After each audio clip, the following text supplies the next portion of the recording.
Hey, what's going on, guys? What's going on? I hope you guys are having a wonderful day. Welcome to drboycetv.com, the home for intelligent Black people. My name is Dr. Boyce Watkins, and today we're going to talk about Black Superman and why SNL seems to have a big problem with the idea of Superman being represented as a Black guy. Not to say that I care so much one way or the other, that's not a Black-owned brand. However, they made some jokes about the Black Superman thing that I thought were somewhat disturbing and worth talking about. So I'm going to break down for you what they said, why I think they said it, the danger of racial stereotypes, and how this affects Black people economically in ways you can't even imagine. So do me a favor, get comfortable, buckle up your seatbelt, hit the thumbs up button. Let me know you can hear me okay. Give me a yes if you can hear me okay. We're going to get started on drboycetv.com right now.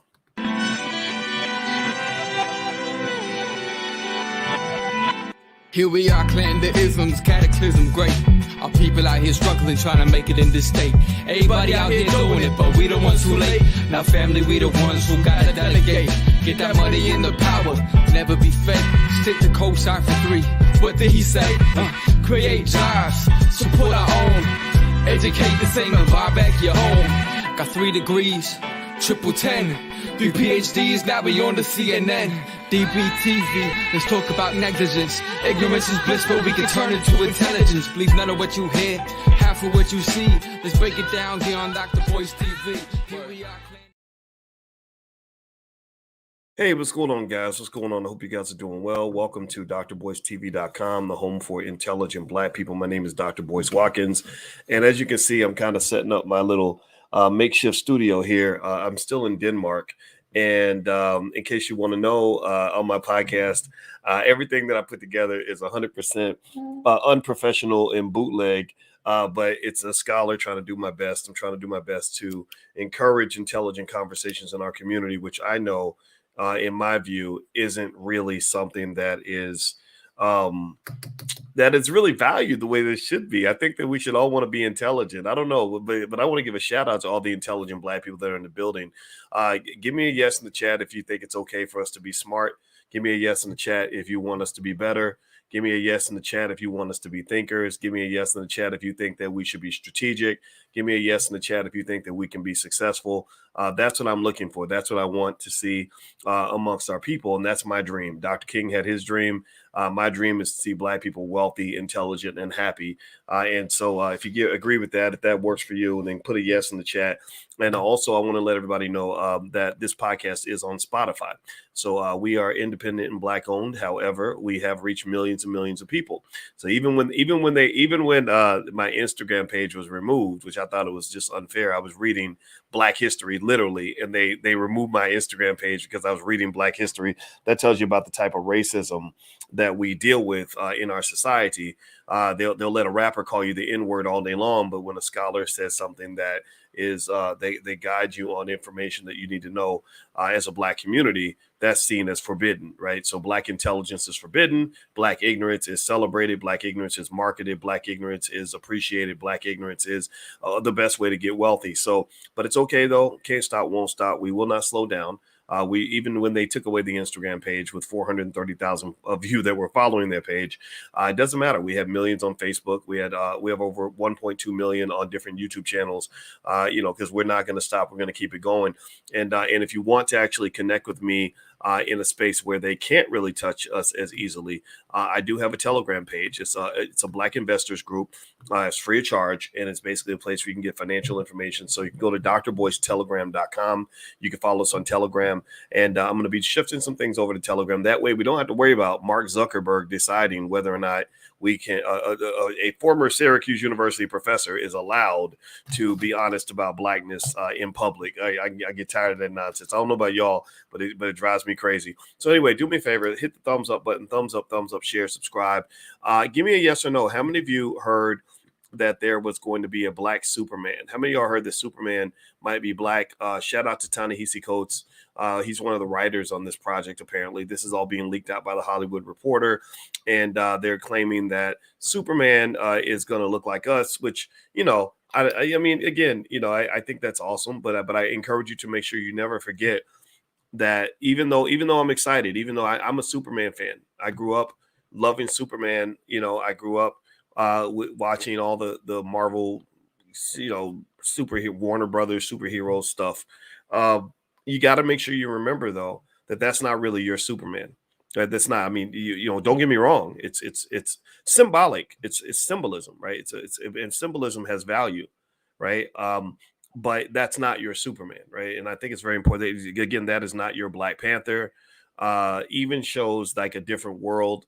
My friend Daryl Bell played Ron on a different world, and he was telling me how Warner Brothers would not let a different world be released. That literally Warner Brothers was basically like, we don't really feel like we know black people might like it, but we don't. We got better things to do, so we're gonna put Friends out. So that's not really yours, right?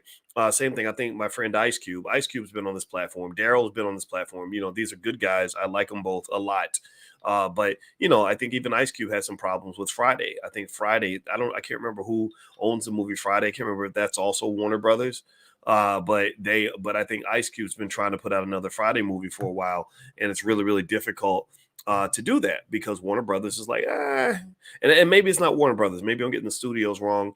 They all sort of blend together in my head, but I believe it's Warner Brothers. Give me a yes if that's accurate, because I believe it was Warner Brothers that told Cube basically, no, that Friday movie, those Chris Tucker scenes that you consider to be so iconic, all that other stuff, that's ours. That doesn't belong to you. We're going to let you borrow your culture. Not only does it become in some cases a toxic culture, but it's not even a culture you own.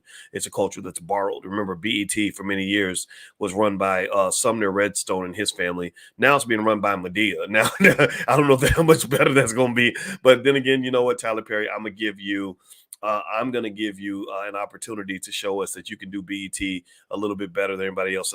Tony says New Line, but New Line, most of these film distribution scenarios are not. It's not like New Line is the only company behind it, right? There's usually like a big one of the big conglomerates behind it. So in fact, let me see if I can look up. Let me see the movie Friday, Warner Brothers. I could have sworn that it was Warner Brothers, because New Line Cinema is like, I think that's one of the production companies. I don't think that is actually the big monstrous corporation behind it. But let me see here. Let me type Ice Cube Friday Warner Brothers. Yeah, I'm seeing it's kind of out of. There we go. Here we go. Boom. I'm gonna pull this up for you.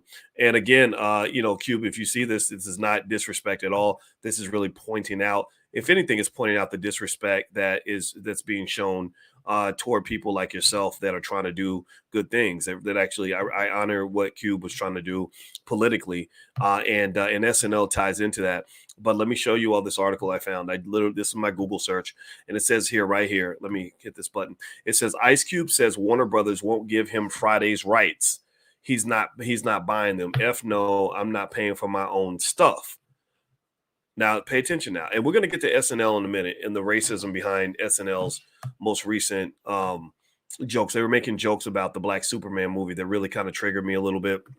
And I wanted to kind of flesh this out entirely. And I hope that's okay. Let me know if it's okay for us to have an intelligent conversation about this, because I want you to understand this. So you see here where Ice Cube, this movie Friday, with Chris Tucker and they're on the porch, Debo, all these iconic scenes that you have come to admire and consider to be a part of Black culture and even Black history. That's not really your culture. That's not really your history. That's borrowed, right? And so effectively, one of the things I want you to always understand the difference between borrowed power and power that you actually have. And the thing is that the borrowed power, it's like borrowing. It's like a woman, who's borrowing a man for the weekend. A woman who borrows a man for the weekend might really feel like that's her man, right? A woman who's borrowing a boyfriend might be tricked into believing, oh, that's my husband, y'all. That's my husband. That's not really your husband. That's going to be somebody else's husband, right? You have no legal rights to that man. If that man dies tomorrow, his estate is going to be passed to somebody else. It's not going to go to you. It doesn't mean that you're not a ride or die. It doesn't mean you're not committed to him. It does not mean that you have not done the job of a wife. It just means you're not going to be treated as a wife, right? When the stuff really hits the fan and it comes to what it comes to, you're not going to be recognized as a person who is an actual equity holder in that relationship. So I think it's very important for Black people to understand that when it comes to your economic relationships, a lot of the things that you attribute to Black culture, a lot of the things you feel deeply connected to, a lot of the things that you believe are fundamentally yours are not actually yours. They don't belong to you. Warner Brothers was created in that book, An Empire of Their Own, How the Jews Invented Hollywood, which is a great book, by the way, in terms of how to build empires. And I honor the Jewish community for building Hollywood into their image and making it what it is. They deserve props for that. But the Warner Brothers company was started by a guy, I can't remember his first name, but his last name was Warner. And he had 4 sons who made a sacrifice. They sold the family horse. They bought a broken film projector, and then they started showing movies out of the barn. That's how they created Warner Brothers. So Warner Brothers, this company that now owns all these valuable entities and brands that you've connected with emotionally, that can be snatched away from you at any moment. This was started by some guys who were showing movies in their barn.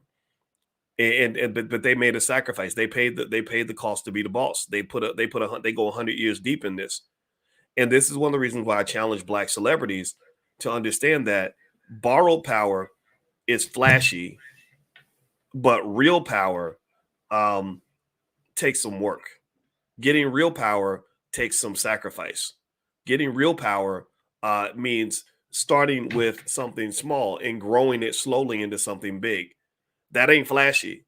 You can't make a rap song about that. You can't make a rap song. You can't make a banging song about running your little raggedy business that lost $100,000 last year. You can't do that. That doesn't look cool. You're not gonna roll up in a Lamborghini when you hustling trying to build that auto body shop or that tiny little business that you're hoping that you can pass to your kids.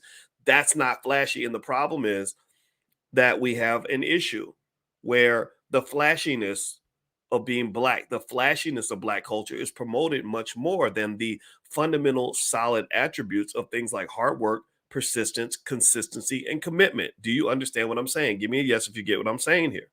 And so this actually ties back into our topic today, where I'm going to dig into this SNL thing now because I think that that's worth discussing. But Ice Cube and Warner Brothers and all that kind of comes to mind because Warner Brothers is also connected to this new Black Superman film. And while I will tell you this, I'm gonna tell you this. Look, I'm gonna be one of the first ones up in the theater to see this. I've been a Superman fan since I was 4. I seriously, I'm definitely gonna go see the Black Superman. I'm definitely gonna go see the next Black Panther. But the thing is that you got to know the difference between a hoe and a housewife. You can't think that this movie, because you love it, or because it gives you pleasure, or because you somehow get inspired by it, that this is actually a Black movie. This ain't no Black movie. This is a white-owned movie that hired some Black people. Shout out to Ta-Nehisi Coates, who's one of the writers on this. Apparently he's doing well. I'm sure he's making a bag with this. Good, God bless him. The Black community ain't making a bag. Ta-Nehisi's making a bag. There's a difference. There's a difference between Ta-Nehisi getting rich and you getting rich. I heard Michael B. Jordan is going to be in this film. I think that's awesome. I like Michael B. Jordan, man. He's one of my favorites. I'm telling you. But Michael B. Jordan making a bag ain't the same as the Black community making a bag. Do you get what I'm saying? Can we at least agree on that? That wealthy Black celebrities are not the same as a wealthy Black community. That Michael B. Jordan and Ta-Nehisi getting to come up ain't the same as you getting to come up. And this is no disrespect to Ta-Nehisi, Michael B. Jordan, or any of your favorite celebrities.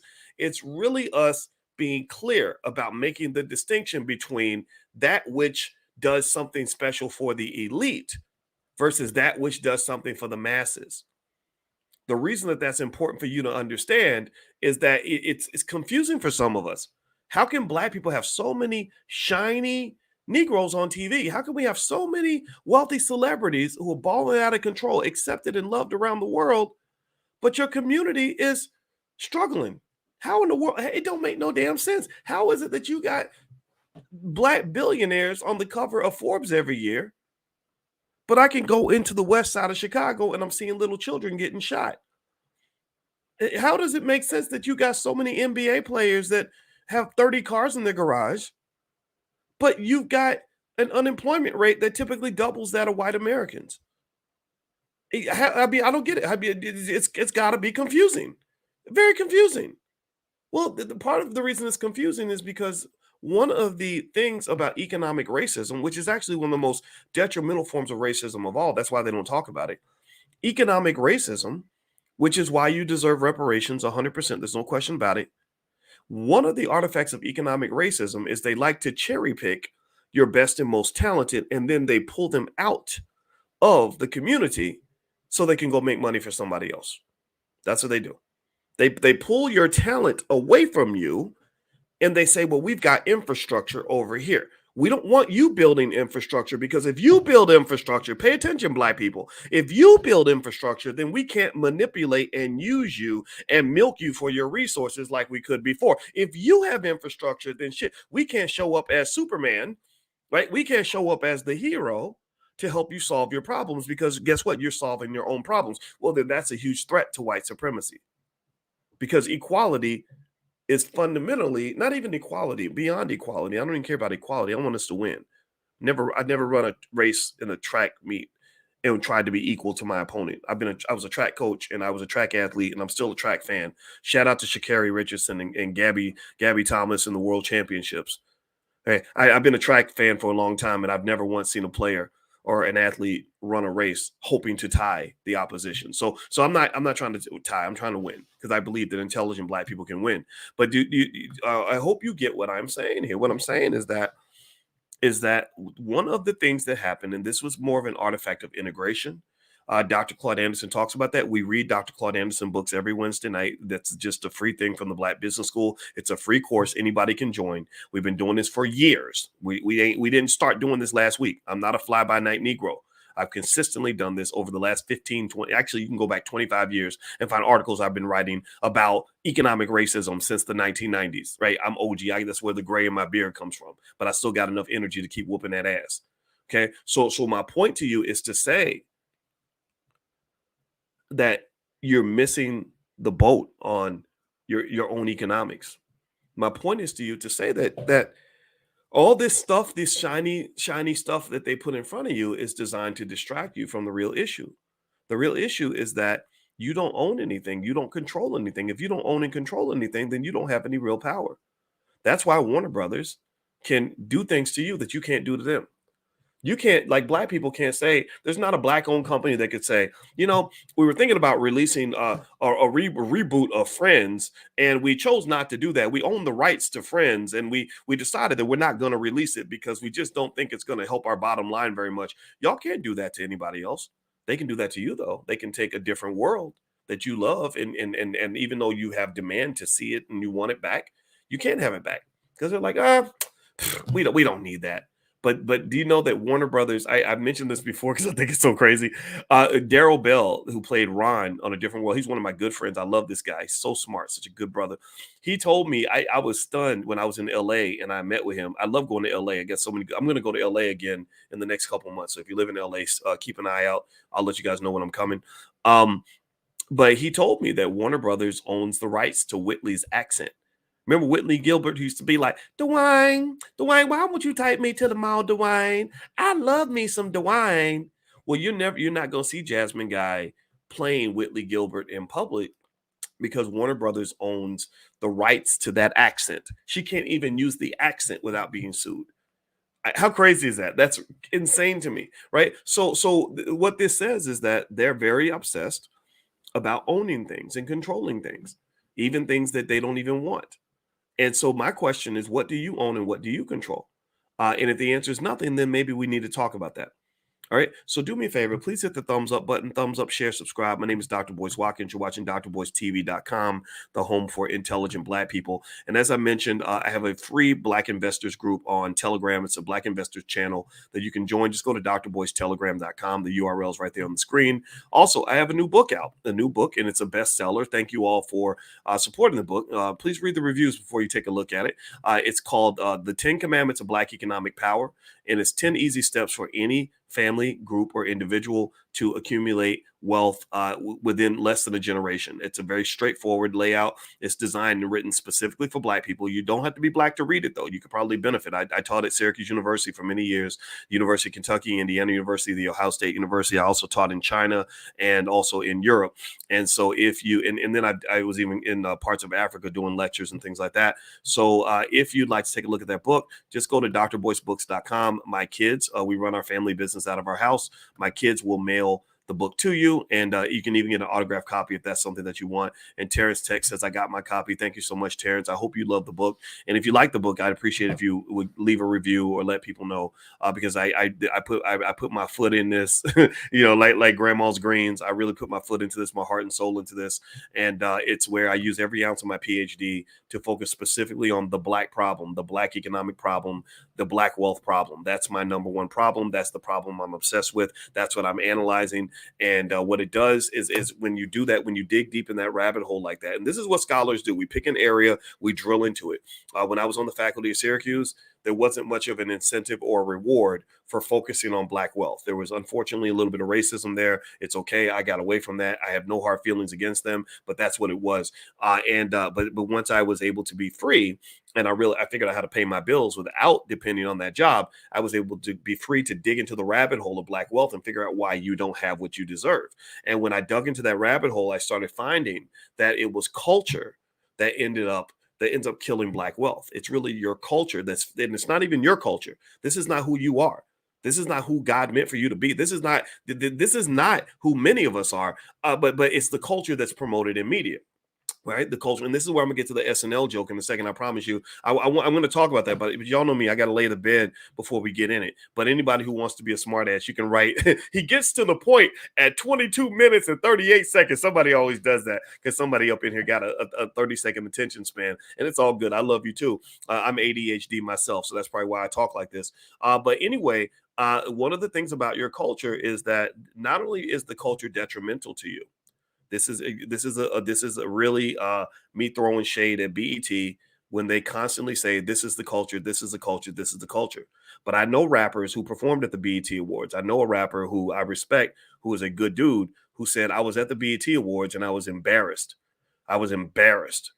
He said I saw pregnant women twerking and throwing money in the air, tattoos all over their body, tattoos on their belly, and just literally doing everything ratchet imaginable. Not to say you don't have a right to be ratchet, not to say that Sukihana does not have the right to exist, but it's the fact that you have the women like the Akila Nihundas who are better rappers than Sukihana, who are rapping about the power of Black womanhood, who are rapping about intelligence, who are rapping about how our people can be great again. Those people get ignored because you got the lady who's rapping about how many penises she had in her body in the last 2 weeks, right? Do you follow me when I tell you that that is a serious problem? Do you understand that that's an issue when I tell you that it is incredibly harmful for you to allow others to promote stereotypes of you that are simply untrue? I'm a big believer that in order for us to achieve economic strength, we have to get out of this racist system that harms us. But if you're in that system and people are spreading bad imagery about you, they're telling the world that you're ignorant. They're telling the world that you're a thug. They're telling the world that you want to just be a baby's mama. They're telling the world that you hate your kids. They're telling the world that you love killing each other. They're telling the world that you want to be high and drunk all the time. Do you understand how this is going to affect you in every single way? Do you get this? Do you understand? Do you understand the dangers of racial stereotypes? Do you understand that if I'm a Black man, and I know a lot of good brothers who don't fit any of the stereotypes you see on TV. Shout out to all of you that are in here. Say something in the chat if you're a Black man. Give me a yes if you or a Black man does not fit any of the stereotypes that you see in hip hop music and all this other stuff. Give me a yes if you are some Black man is not out here trying to kill other Black people. Give me a yes. Give me a yes if you or some Black man is not out here trying to get every girl pregnant within a 100-mile radius and then abandon his own damn kids. Give me a yes if if most of the Black men are not out here trying to trick off their money like dummies. Give me a yes if most of the Black men are not trying to be as ignorant and as uneducated as possible. Give me a yes if the Black men are not trying to go to prison and then be happy about it. I'm not saying there's anything wrong when you go to jail, but going to jail should not be something where you say, son, I went to jail and it was lit, yo. It was lit.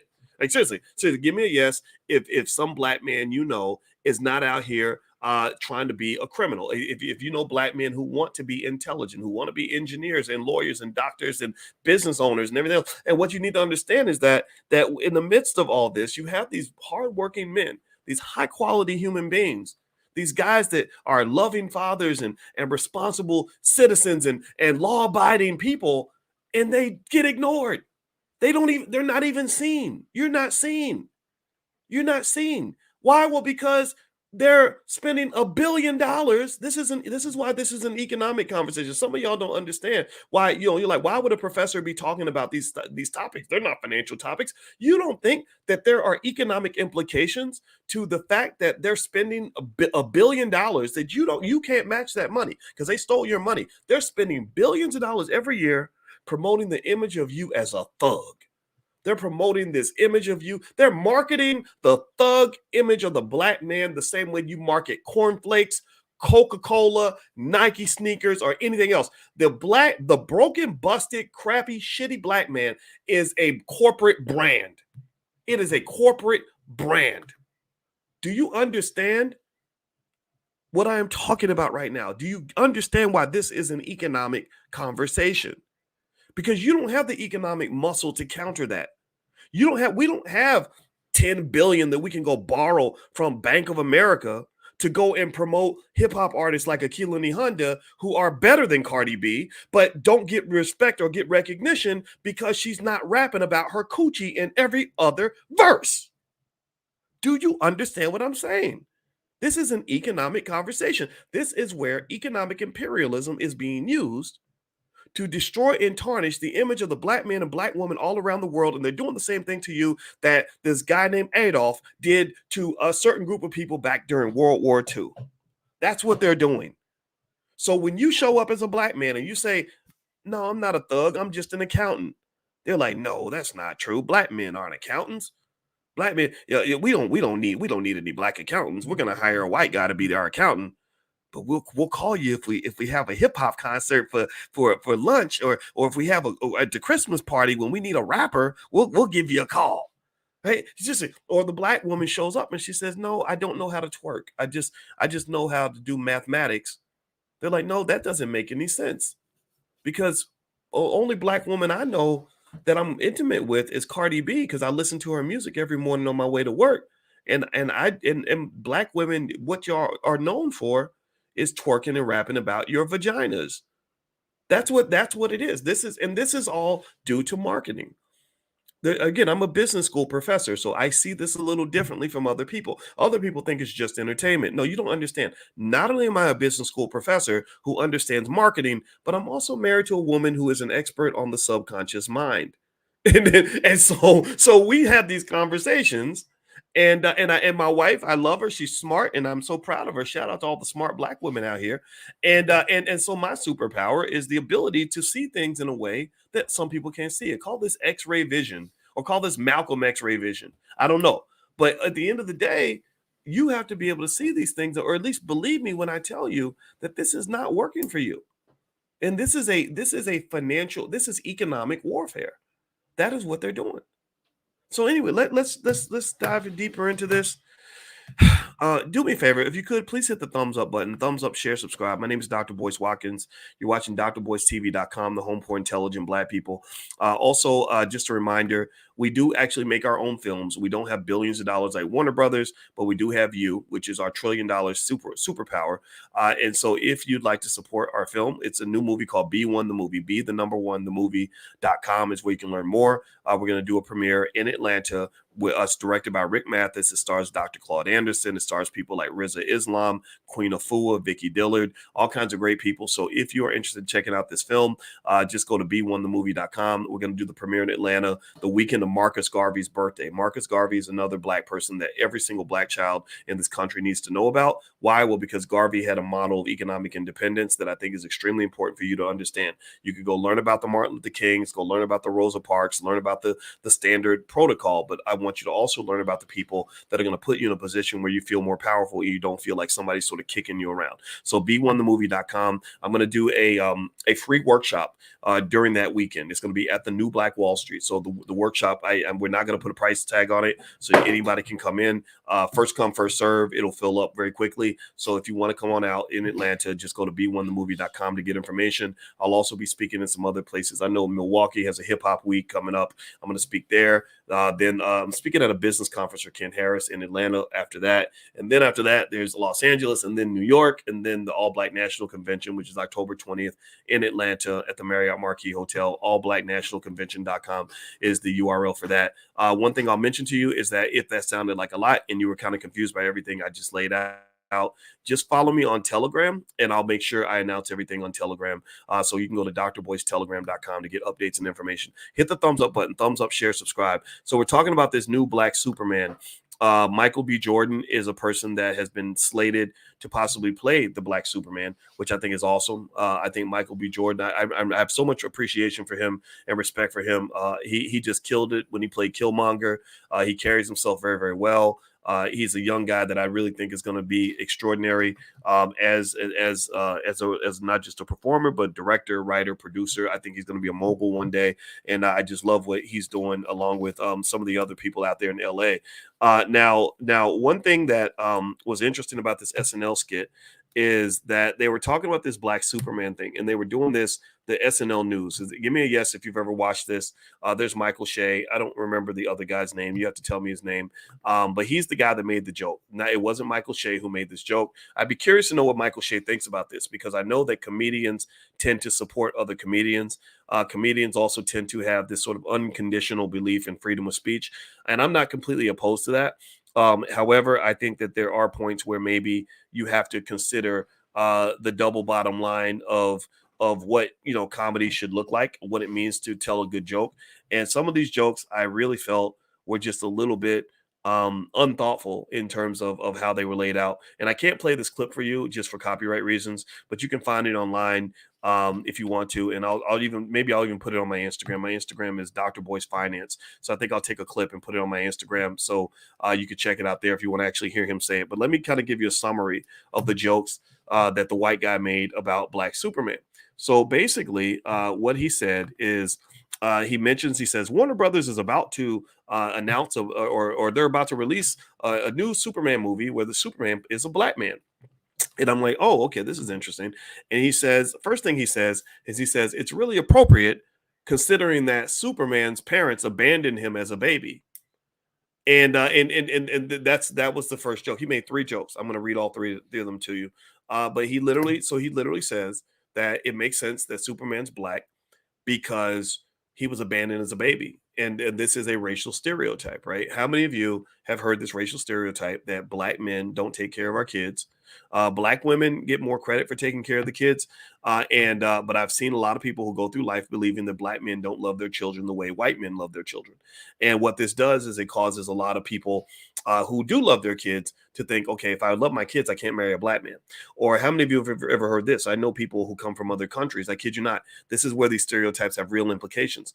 I've heard about people that come from other countries where their families tell them, don't hang around African Americans because an African American man will get you pregnant and abandon the baby.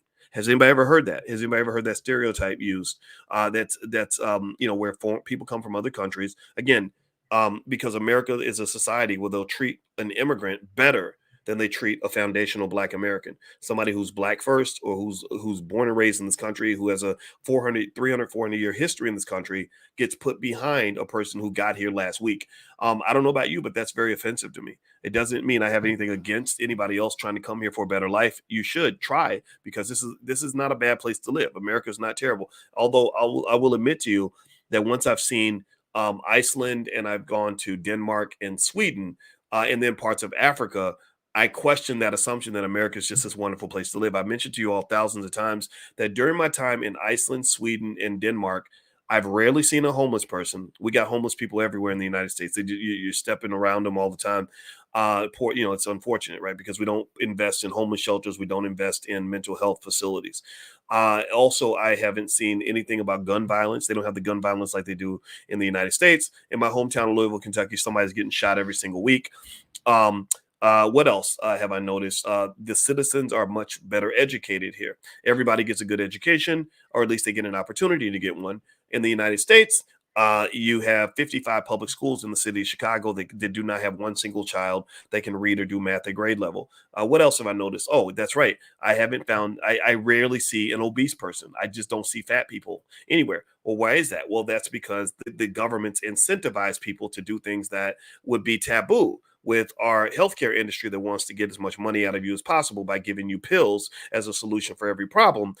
They actually encourage people to stay healthy so you don't have to fix the problem. They say stay ready and you ain't got to get ready. Don't start none, won't be none, right? So if you don't start the obesity, if you don't start the diabetes, then there won't be no diabetes. If you don't start the health problems, there won't be health problems, right? So ultimately, all these little things remind me of the dangers of modern capitalism. And one of the spinoffs of capitalism becomes a type of racism because capitalism tends to beat up on people that are at the bottom. Now, I'm not completely anti-capitalist. I'm very much in favor of free enterprise. I'm a finance professor. I see the value there. However, I'm also a person who has enough insight on this topic to warn you about the dangers of an overcommitment to capitalism. So with that being said, SNL, this capitalist entity that makes money by telling funny jokes. I'd be curious. I don't know if Lorne Michaels, who runs SNL, is a part of the Jewish community or not, but I really wonder if that joke would have been as funny if he'd made that joke about a Jewish man.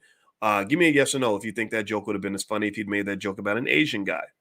Give me a yes or no. Do you think that joke would have been as funny if he'd made that joke about, I don't know, an Arab person? Give me a yes or no. Do you think that joke would have been as funny if they made that joke about, I don't know, somebody from Ecuador or something, or somebody from south of the border? What do you think? Do you think that that stereotype is as effective with any other group except for us? Right. And this is important to understand. So let me give you the second joke that he made. The second joke that he made was he said, since you like that joke so much, here's another one. And uh, he says Superman is being called the Man of Steel, and steel is being spelled Steal, Steal. So instead of being called the Man of Steel, Steel, it's Steal. Because why? Well, because black men steal, right? That's another stereotype that gets promoted about you. So we have two stereotypes that he promoted in this show. One, he says Superman was his parents abandoned him as a baby, so it makes sense that Superman's black. And then two, Superman is being called the Man of Steel. Instead of Steel, it's Steal. The third joke that was made on SNL about the black Superman, which fits right into racial stereotypes, and I'm gonna keep explaining to you to help you understand why these stereotypes are very dangerous for you. Is he says for this Superman, his kryptonite is a hard day's work. Funny, right?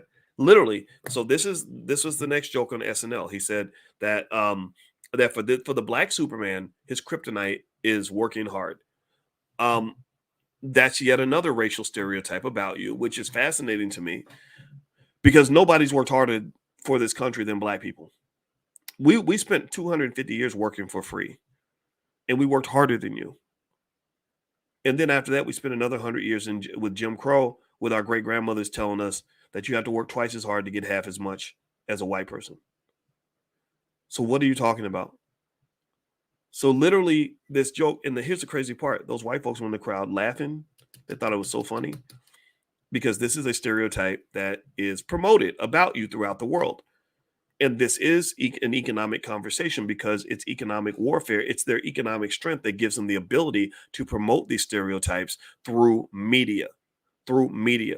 It's not a coincidence that after the Million Man March, where Minister Louis Farrakhan got 1 million black men together in DC to reclaim their communities, to embrace values of hard work and responsibility, etc., to commit to succeeding at every level. It's not a coincidence that right after that, all the radio stations got bought up so they could constantly pump out a message that basically was a minstrel show, A lot of hip hop, unfortunately. I love my rapper friends. I really do. Especially my homeboy Killer Mike. Killer Mike and I had lunch when I was in Atlanta, and I love him. I love his wife. I love the family. And I D1 up who's at Harvard University now. You got some real ones out here in hip hop that really understand what's going on. David Banner. That's another one of my buddies. I respect David because David said something very profound. David said that he stopped doing the music he was doing. Remember, he used to do something about getting down on the flow. I don't remember about being like a pimp. You know what I'm talking about? He did that song about being like a pimp and getting down on the flow and all that. He said that what changed his view on music was when he went overseas. And he said, I saw how people were viewing the African American male through this music. And he said, I couldn't do this no more. And there are millions of black men that are speaking up on this. And those black men are going to be heard whether you like it or not. Those black men have voices whether you like it or not. I know that Joe Biden gets upset whenever black men speak up and speak up for ourselves, but no, we ain't stopping. We're not being quiet for anybody. When Ice Cube spoke up on behalf of the black community, that was jarring for the Democratic Party because they're used to seeing the black community as a weak, broken, fatherless community. They're used to seeing the black community as a community where your men are little punks. They're used to seeing the black community where your men are too high drunk, stupid, and distracted to actually stand up for anything. They're used to seeing the black community as a space where only the women are working hard. They're used to the black community as being a space where the women are stronger than the men. They're used to the black community being a space where you're not going to get any significant opposition from the males that are in this space. Well, that day is gone. Black people have evolved. Black men are at a level where we are standing up for ourselves. Intelligent black men are speaking up. And here's the other thing: we're getting connected with each other.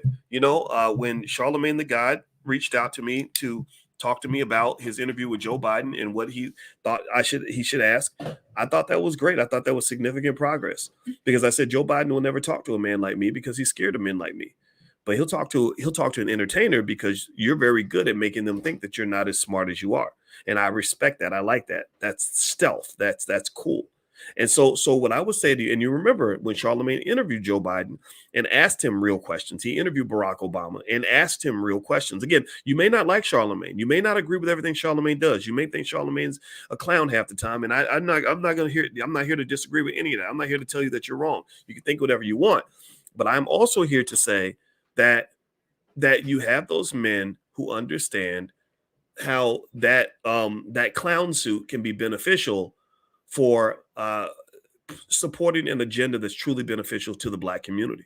Another one, Ice Cube. I like the way Ice Cube used his platform to basically elevate the voices of men that understand, and women as well, that understand what's really going on. When he wrote his contract with Black America, first thing I did was I went and read it and I said, okay, what is this? Is this some more celebrity crap with some celebrity, because he's been propped up by white folks, thinks he can come in and take over and become a black leader overnight? Like literally almost like it's almost like a black leader cereal, like where you just add water and you become a black leader, right? Or you put it in the oven for 15 minutes and you're a black leader when you come out.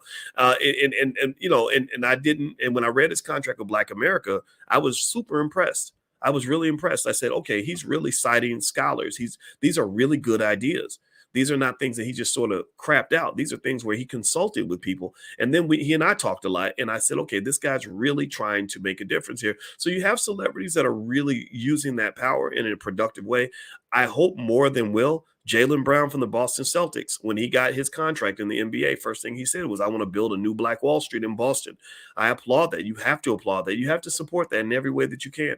And even if he doesn't do it perfectly, even if he makes a mistake. I don't know how old Jaylen is, but I'm going to speculate he's probably in his 20s, maybe early 30s. So he's not going to get everything right. And that's the other thing too, is I encourage you to have some grace for that. Even if you find out that he made a mistake, or he's working with somebody that you don't like or whatever, don't burn it all down. Don't become your own worst enemy by destroying anything good just because you don't like a couple of things that are bad. So anyway, my point on this is to say that with this SNL stereotype, one of the things you have to understand is that this is a byproduct of economic warfare. They can promote stereotypes of us that we can't promote of them. They can say things about you that you can't really say about them because you don't have the economic muscle to mass produce the message that you want people to hear. right? And so, effectively, one of the things that has to occur is that number one, we have to understand economics better as a community. Number two, we have to be able to evacuate systems that oppress us economically. This is where things like starting your own business or learning to invest or creating financial security for your children are extremely important so that when they get into a situation where they're starting to feel the pressure on their neck, they can leave the building, they can walk out, they can get relief, they can go back to doing the things that actually matter. And also, economic strength is important because instead of wasting your life in the midst of capitalist slavery, where you're serving someone who doesn't like you and building institutions for people who don't care about you, you can actually be doing the important work, which is going and building institutions for the Black community itself. The number one thing that you're missing as a community, you're not missing successful Negroes on TV. You're not missing shiny Black people that are out here, that are in movies and on albums and all. That's always going to exist. You're not missing Black athletes. You got plenty of those. What you're missing are Black institutions, because the Black institutions that are being run by regular Black people, they have the ability to employ thousands and thousands of your people at one time instead of just handpicking a couple of Black people as tokens. Those are the ones that are going to sustain you. But you got to believe in your own institutions. You have to build them and sustain them and support them. You have to correct them when they do things wrong. This is one of the reasons why I stand 10 toes down on everything that I say. When I tell you guys, like, hey, leave this business alone, let them grow, help them evolve. What I'm saying to you is that you cannot behave in the ways that are stereotypical. You cannot embrace the stereotypes that others have created about you as being a self-destructive group of people where you will fight so much with each other that both of y'all end up being slaves to massa. At the end of the day, if I'm mad at a Black man who has a business and he's mad at me and we're fighting each other trying to destroy each other, guess what? We both end up broke. We both end up struggling. Both of us end up in the hands of massa, going back to work at UPS or wherever the hell, whatever big white corporation we're supporting individually, when we could have been building something together if we'd learned how to put our egos aside enough to get along. So anyway, do me a favor. Please hit the thumbs up button, thumbs up, share, subscribe. You're watching drboycetv.com, the home for intelligent Black people. My name is Dr. Boyce Watkins. And also, just a reminder, we do have financial workbooks for kids. So if you want to teach wealth to your children, we spent years working with Black educators to build financial workbooks for kids. So feel free to go to financialworkbooks.com. That URL is right there on the screen. Also, if you want to get stock market alerts, I love to tell you guys what stocks I'm buying, things like that. And also, I'll send you a copy of our $5 a day investing plan in the Black Business School. We've actually helped over 10 million of our people invest for the first time. We did this independent funding, no corporate money, no government money, no nothing. But we're getting this done. And so if you want an easy way to understand how to build wealth for your family, this is totally free. And I just want everybody to consider it. It's so easy, even a 5-year-old can do it. I can text it to you. Just text the word stock to 31996. Text stock to 31996, and I'll send that to you right away. All right. So here, let me finish up this conversation. So we're talking about SNL and the way SNL portrayed the whole Black Superman thing. And so he basically, in this joke, and you can go look at the joke. I'm going to put it on my Instagram. My Instagram is Dr. Boyce Finance. I'll put it up there right after we get done. Basically, he said, and you can leave your comments there and join the conversation there. He basically says that a Black Superman's appropriate because he was abandoned by his parents as a baby, because black men don't take care of their children. He says that he's not the man of steel, STEEL. He's the man of steel, STEAL. Why? Well, because Black people steal and we're known as criminals. That, again, that stereotype is real, because that's why your prisons are full of Black people, right? But we know that white people commit crimes too. How many of y'all know that white people commit crimes more than Black people do? Give me a yes if you're aware that white people commit more crimes than Black people. Are you aware of this? Right? So I want to ask you this question. If white people commit the most crimes, then why are Black people the most likely to be incarcerated? If white people are, more likely to do, to take the Hunter Biden approach to success, where you get out here and you smoke up all the crack and then you lean on your wealthy daddy to protect you, then why is it that we're the ones who went to jail for drugs? I need y'all to understand. I need to ask y'all that serious question. How is it that if they're committing the crimes, we're the ones doing the time? That don't make no sense. Well, the reason that that's true is partly because of racial stereotypes. It's because of stereotypes like this. It's because the media, they use their economic power to promote the image of you as a criminal and a thug, and then people believe it. So when your Black son, goes to court and he's been falsely accused of a terrible crime, Well, they say, well, I don't know much about black folks. I don't know many Negroes, but this guy, he looks like that rapper I saw on TV who said he would rape your daughter. He looks like that black guy I saw in the movie who said he would steal money, so he probably did it because he looks just like him. Do you understand what I'm saying? So do you understand the connection? Give me a yes if you understand, because I don't want to talk over anybody's head, but I have to make this point clear. These stereotypes are very damaging to you, particularly in systems that are controlled by others that you're a part of. So you're part of the criminal justice system. So if they negatively stereotype you as a criminal, then that means that cop is going to racially profile you. That means that people are going to assume that you're guilty. That means that people are going to want to be more likely to send you to jail. That means they're going to give you a longer sentence than the white person. Every single statistic proves this. Every single stat about incarceration shows this. You're talking about George Floyd, God bless him. That's one shooting. That's one sanctioned liberal outrage moment that you're allowed to have, when the reality is that you have millions of George Floyds out here. They just didn't have the luxury of being killed on camera. They just didn't die.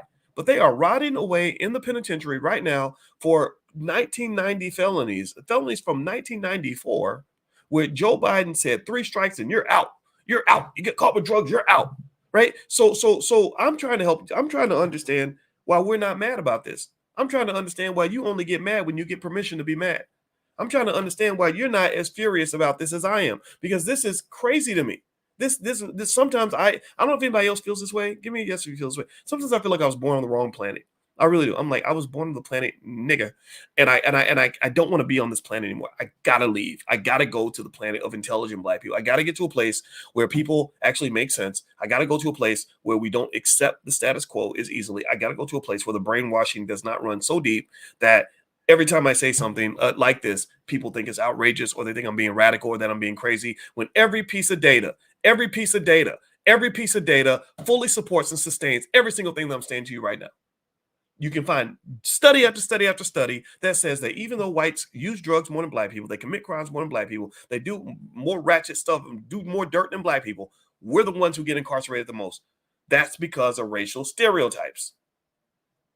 So this is why SNL, if you're watching, which you're probably not, because we don't have the economic power to broadcast our message as broadly as you do.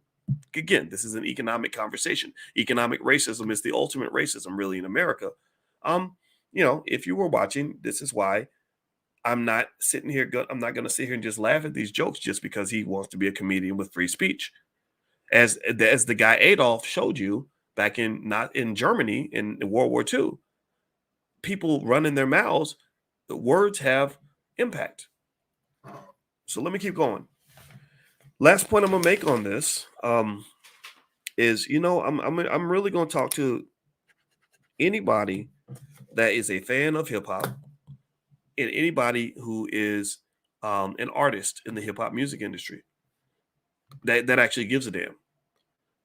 You have to understand the damage that you're doing to black people, and you have to understand why the damage that you're doing to black people is in many cases arguably more impactful than anything the KKK could ever accomplish. You have to understand this. You have to realize just what an enemy some of you have become to black people. Because here's the thing. If black people are promoted consistently as gangsters, thugs, irresponsible fathers, buffoons, ratchet ass women who want to sell their vagina for a bag of cookies, and all this other stuff, that makes it much harder for black people to show up as responsible employees. It makes it harder for us to show up as loving fathers. It makes us hard to show up as business owners. It makes it harder for them to show up as law-abiding citizens. When black people show up as regular people and not the coon clowns that get promoted in media, people don't believe us. People say, oh, you must be really hiding who you actually are, because we don't know that many black men who run businesses. So if you're a black man and you're running a business and you're making money, you're probably a scammer. If you are a black woman and you are a scientist, you're probably just pretending, because clearly you can't be as smart as the guy from India, because the Indian guy doesn't have the same stereotypes you have. Your stereotype is that you're a thought and a hoe and that you just make babies and you live on welfare. His stereotype is that he studies hard, makes good grades, and is damn good at engineering. So when we're looking to hire a thought or a hoe, we're going to call you. But when we're looking to hire an engineer, we're going to get the guy from India. Or if you look at the Asian community, they have stereotypes, right? One of the worst ones is probably that they all know karate, which we know is not true. But they also have the stereotype that they happen to be just damn good students, right? The Jewish community, they have stereotypes, but their stereotype isn't that they're gangsters and thugs and killers and all these other things. Their stereotype, or that they all play basketball. Their stereotype is that they're damn good with money and they're very good at accumulating wealth and power. I can live with that stereotype. That stereotype does not bother me. I can live with that. I can live with a stereotype that says, you black men, everywhere y'all go, y'all make the best grades. You got all the money. You acquire all the real estate. You keep all your money in your community. You make sure that you invest for your future. Your children are the most intelligent in the room. Like, I can live with that. That would be okay. But I asked you this question that my buddy Janks Morton asked in his movie Hoodwink, which everybody should see, by the way. It's about 12 years old. I was in the film, but it's a good movie. He said, can you name one stereotype about black people that is a good stereotype? Name one stereotype about black people that is healthy and good. That we all have big Johnsons, big, is that good? Or is that just, from like the slave breeding plantations they used to have where they would make the slaves, breed with each other and all this other stuff. That we all can dribble basketballs and throw footballs. Well, that's okay. That's not terrible, but it's very limiting. It means that if you're a black man, you can't dribble a basketball, throw a football. They're going to pretty much think of you as worthless. What are some other stereotypes? Give some more stereotypes. That we run fast, that we don't take care of our kids, that we're ignorant and lazy. Can y'all name any stereotypes of black people that are actually good? Give me a yes or no. No, we don't get good stereotypes. Other groups get good stereotypes. What, fried chicken? That's not a good stereotype. And that we are indestructible. That's also fun. Oh, that we can dance. Phoenix Griffin. That's another one. And all these stereotypes are very limiting stereotypes. They're very limiting and not productive or beneficial for society. You can't get a man to Mars by having a dance contest or another step show. You can't. Step shows are awesome. And I tell you, when I was in college, I used to get frustrated with my friends who would show up perfect for every step show but couldn't make a C in math class. It's not that I had a thing against step shows. I think step shows are cool, but I didn't understand that. I said, why are you showing your black excellence at the step show, but you're showing black mediocrity every time you have an English test? I don't get that, right? Somebody taught you something about yourself that was untrue, and you somehow believe that. So you're carrying this around with you. So not only are stereotypes damaging in terms of how others view us, they're also damaging in terms of how we view ourselves. Do you understand what I'm saying? So when a black person shows up and they're articulate, hardworking, responsible, intelligent, and capable, what does an ignorant person say? Put it in the chat. Tell me, what do people say? Well, you ain't really black. You ain't black enough. Oh, you think you white. Look at you over taking care of your kids and saving your money and investing for the future and working hard. Wait. I remember when I was in college, and I picked this up when I was 18, 19 years old. The greatest gift I ever had in life was that I was rejected by black people and white people. Black people thought I was acting white. And because my family, we just had different values. My parents were all about responsibility, hard work, goal setting, accountability, shit that some of my friends didn't get in their household. And so I had the great benefit of black people rejecting me because they thought I was acting white, or you think you better than everybody else, right? And then I had the benefit of white people rejecting me because I was too black. Because I've always been radically black in the sense of saying that what y'all are doing over there is a bunch of BS. You need to stop treating black people this way. But then I also turn to black people and say, you need to stop treating yourselves this way. Right. And so what happened was, as a result of that, I just formed my own agenda. I formed my own way of doing things. They say only about 30% of the population is capable of being an independent thinker. They literally say that. I think they said something like what is it? 70% of all people will follow the crowd, even if the crowd is wrong. That's a statistic. So 70% of all people are not going to even understand most of what we talk about on this channel. I just have to accept that, right? And it's fine. I'm okay with that, right? But for that 30% that are capable of not being sheep, that are capable of following their own path, that are capable of disconnecting from things that don't make any sense, I'm the person that's here to encourage you. I'm not the bridge builder. I'm not the person who can turn an ignorant person into an intelligent person if the ignorant person is determined to be ignorant. I'm not that guy. I don't have enough patience. You'll get on my nerves. I'll walk away from you, or I'm going to cuss you out. One or the other. I'm going to say, get out of the room, because we're learning here. I'm the guy who says to the 30%, I'm the guy who says to the person that's an independent thinker, go, black man, go. I'm the guy who says, come on, black woman, you raising your kids different. Guess what? Your kids are going to be more successful than other people's kids. Let's stay on that path. Let's ignore all the Negro naysayers, all the idiots, all the dummies, all the brainwashed people, all the people that are stuck. Let's ignore them, because their opinions are not that valid in what you're trying to do. You're trying to go to Mars. They're trying to stay in El Segundo. If you're going to Mars, you cannot take directions on how to get to Mars from somebody who ain't never left their block.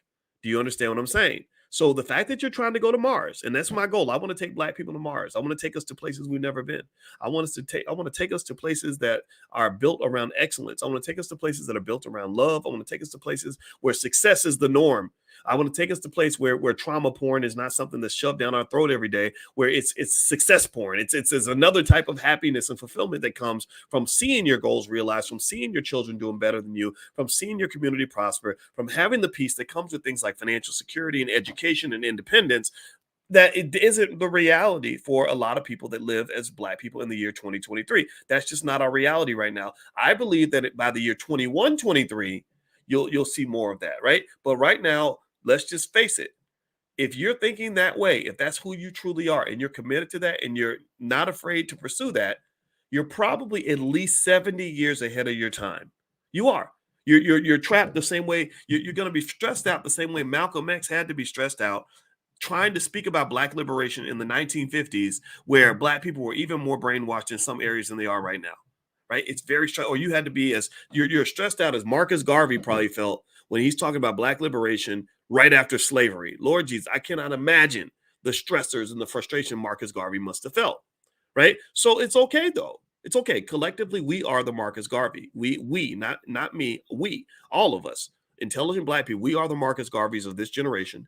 And we're the ones that are going to simply go ahead and do it, disconnect, chop off the anchors and the reins and everything that's holding you to these existing systems that do not serve you, and just go build something better. It's coming. It's coming. The thing you're building is coming. It's just going to take time. You plant tomatoes in your garden, they don't grow overnight.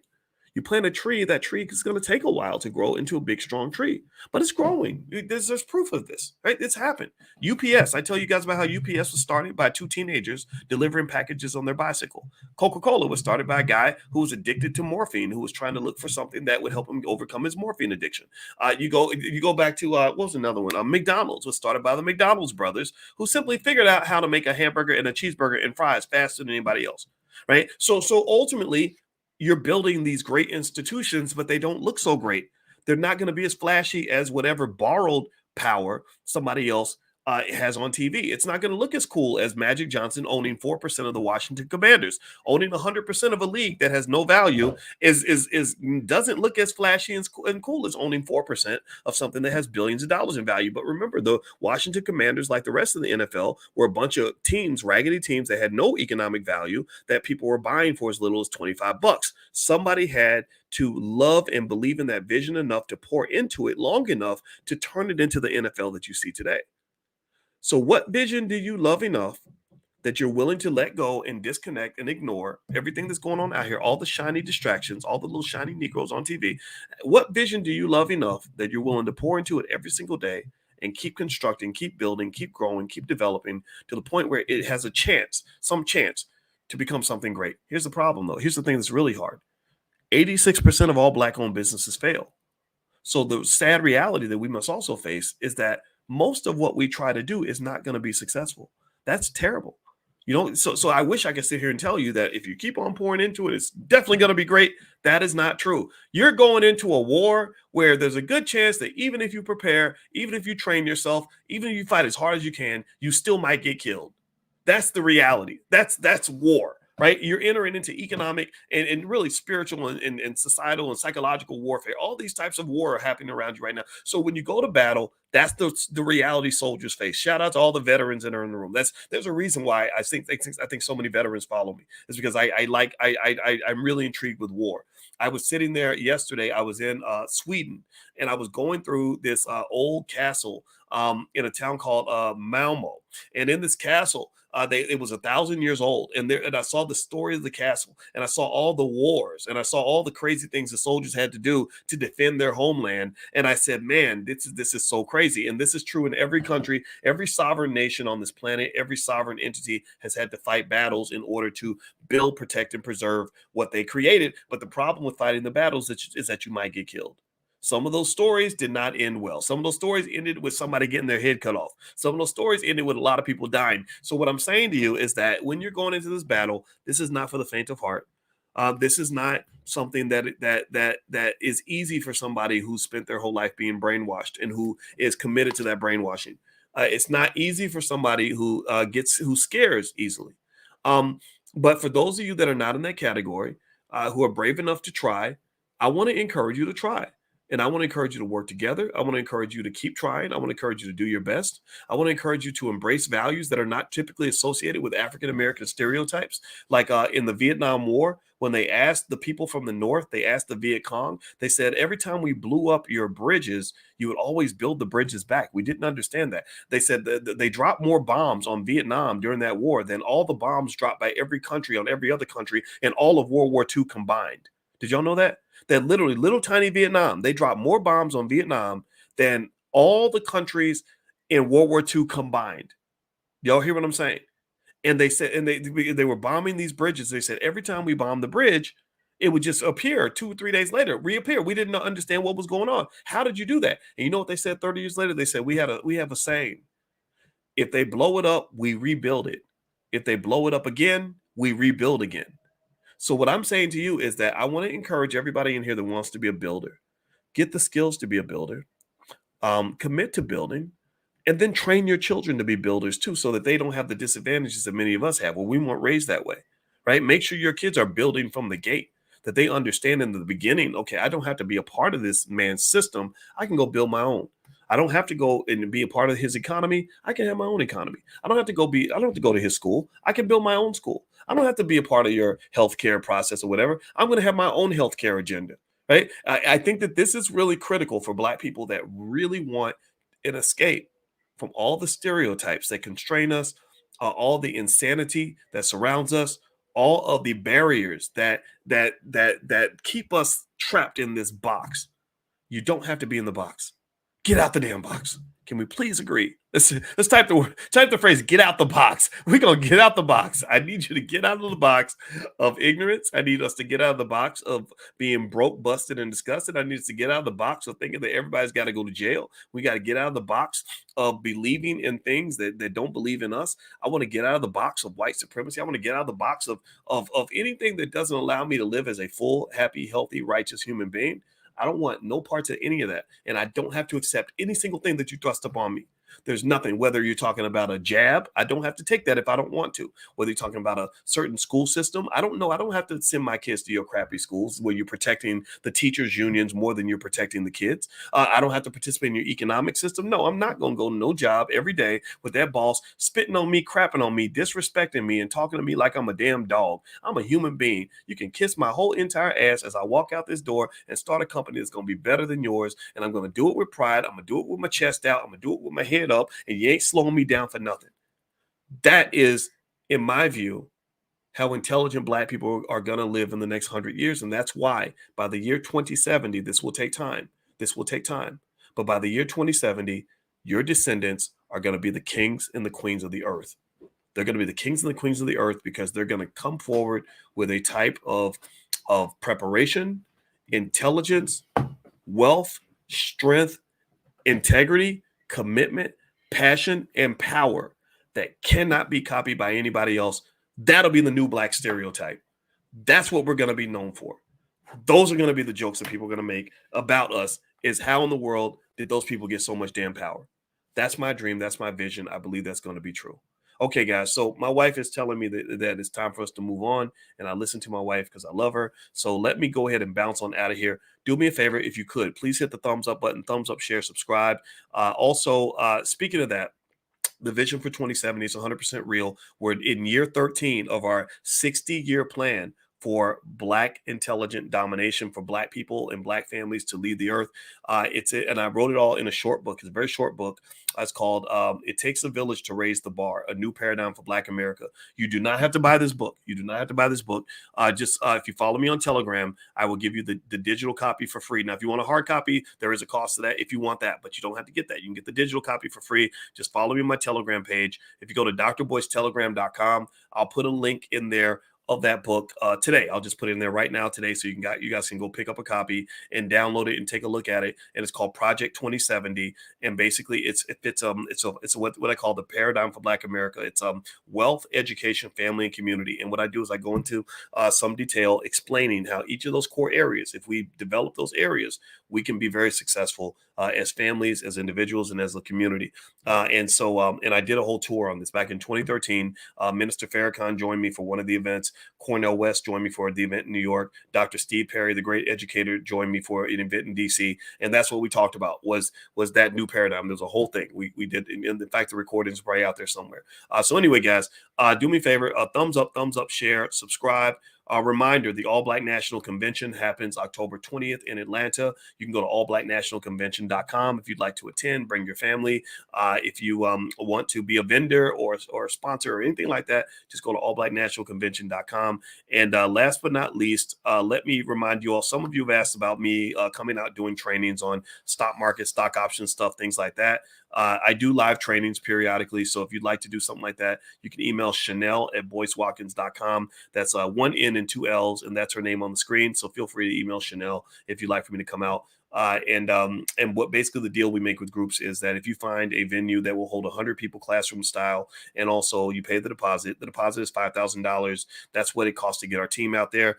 We'll do the rest. We'll market the event for you. And then also the rest will help you sort of get attendance so you can make money from it. So feel free to take a look at that. Okay, guys. And of course, last but not least, our movie is called B1 the Movie. And I'm going to be in Atlanta doing the premiere. So you can go to b1themovie.com if you'd like to learn more about that. So thank you all for letting me share all this stuff. This is how we get things done. This is how we build. This is how we pay the bills. So I appreciate you all letting me share this with you. So take care, guys. Have a wonderful day. God bless you. And be one to everybody. I'll check in with you guys later. Take care now. Peace.